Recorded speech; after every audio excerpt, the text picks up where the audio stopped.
Number 1. Adding rolls. Rolls can act like really exciters in your track. It can be snare, claps, or any sample that you prefer. I'm gonna use snares because those are the most popular ones. I built this one to help you learn pro rolls. The first thing is of course getting a sample. I'm gonna use drum rack, but you can use anything. I have a sample coming from Analog Sample Pack. Classic analog snare. Then we will start with the pattern. I'm gonna just start with 16 pattern. Once you put the pattern, then you should accentuate if you feel like it's needed. Accentuation could be anywhere. The main idea is just creating like in between notes. I'm not gonna accentuate in the first part, but I'm gonna accentuate in the second part. Something like this. Keep in mind, if you make a lot of accentuations, it may start to sound really cheesy. And then we will humanize. The easiest way to do this one is actually with the velocity. I prefer one up, one down pattern. So basically one is up here, second one down. Listen to the difference between here and there. Now we have something like this. Pretty cool. Humanization doesn't end here. You can also add a little bit groove so that it's not always on the grid. I'm gonna go to my groove library, inserting Swing Logic 16. I like to keep the groove minimal, so I decrease the timing and random really low, and when the velocity is low. Apply. This will move the things a little bit off the grid so it even feels more human-like. Really cool already. And then one single trick is actually extend the length of the sample while you are moving through the time. Easiest way to do this one is actually taking your fade out. This controls the length of the decay and creating an automation like this. It gets more and more noisy and we can hear the tail more. If you don't have this opportunity, you can also use actually transient shaper. You can just increase the decay.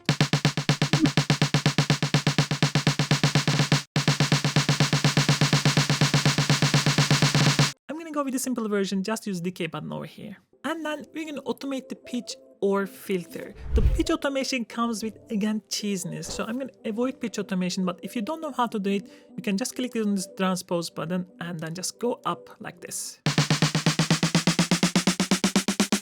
For me, this doesn't work too much in the techno, but I'm gonna put two auto filters. The first one will be low pass filter and the second one will be high pass filter. The way it works is you automate the filter from low to high on the low pass filter, and the other one you also start to take off from the lows so the sound gets thinner.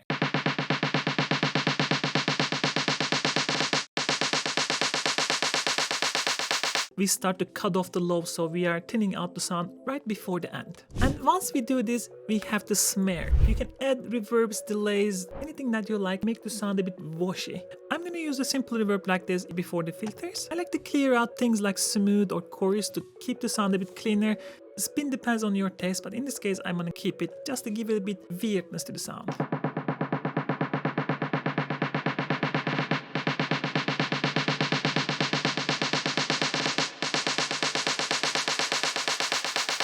Right, really cool snare roll. According to my YouTube analytics, 42% of the people who are watching my videos are not subscribed to the channel. If you are here more than once and feel like learning something, please consider subscribing. It helps a ton. Number 2. Combos. The combos are really useful when the snare roll itself is not enough and you want to add a bit more percussive excitement. It is done basically adding different percussions to really exaggerate the excitement that you have. If you take our drum roll, the one thing that you can immediately to excite it more is adding a clap sample. But I would really suggest avoiding using the same pattern so that you can actually hear the clap and snare separately. For example, a pattern like this would work.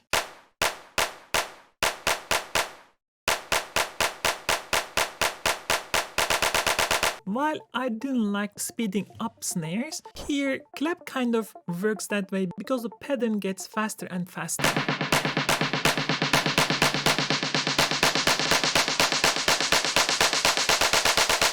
Now everything that we have done with the snare, like those filters and so on, can be applied here, but using something else so that they can really separate from each other. For example, adding echo like this.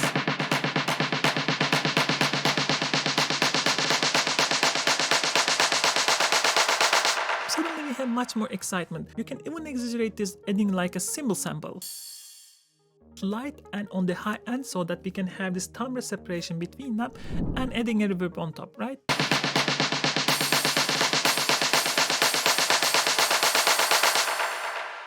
we have our perfect combo.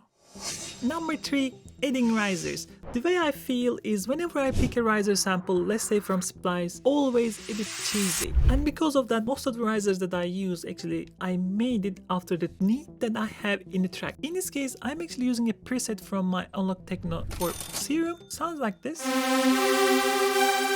This really big techno sound, you can take the pitch and automate it, but the simplest method will be just take this band wheel into the range that you are going for. You can just click this one, go back to Ableton and automate it upward.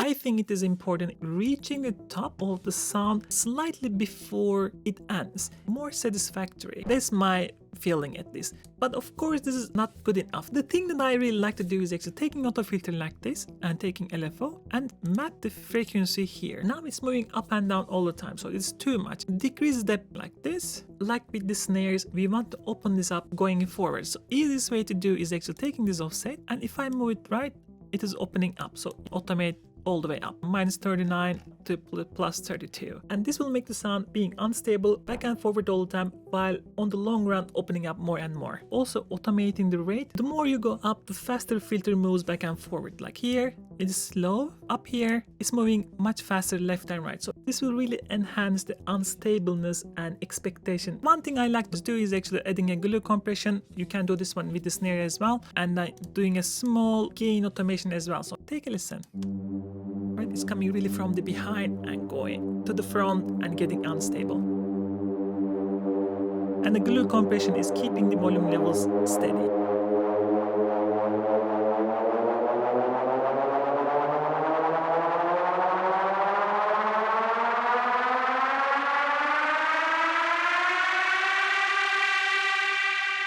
Just perfect. Number 4, the sweeps. Very useful as well. Problem with the sweeps is that people just drop like a noise sweep on their project without really taking too much. Sometimes it sounds a bit off from the track.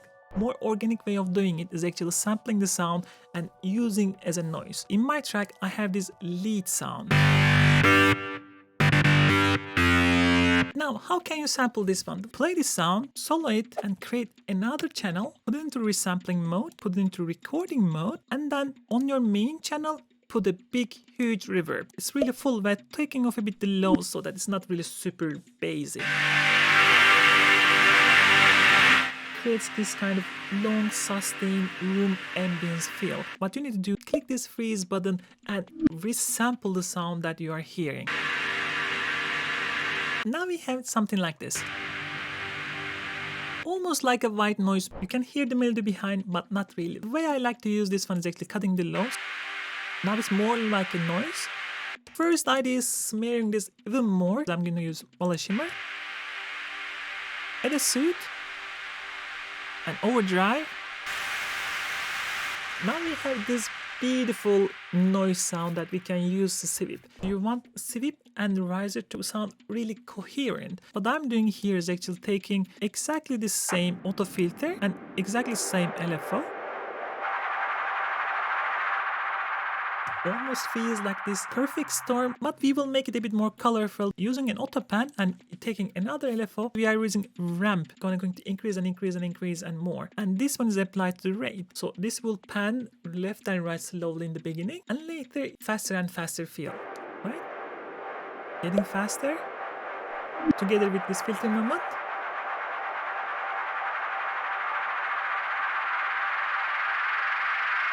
Here we go. Again, you can use the glue compression just to balance everything out. When you are making risers and sweeps, listen them together and see if they really fit together nicely. Let's do that now.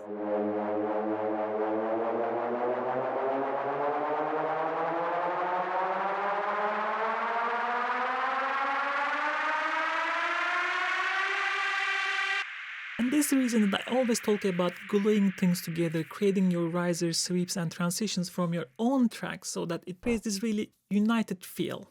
Number 5, reverses. Reverses oftentimes used for the vocals. Like you take a piece of vocal, reverse it, use it like a sweep in effect. Another very common technique of the reverse is actually using like exciters. One of the simplest way of doing this is actually taking like a cymbal sound, using a reverb on top and then reversing it. In this case, I am the cymbal sound.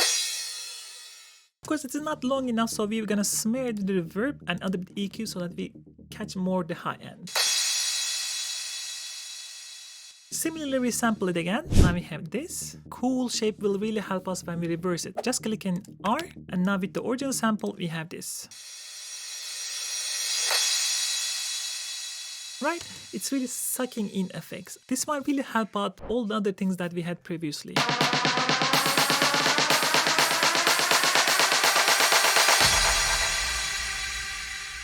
The other very common thing is actually using on the lead as kind of an answering part of the lead or exciting the lead sound. Now, if we go back to our lead sound, I kind of want here an answer. So we again do the same thing, resample the sound, and if you reverse it, you end up with something like this.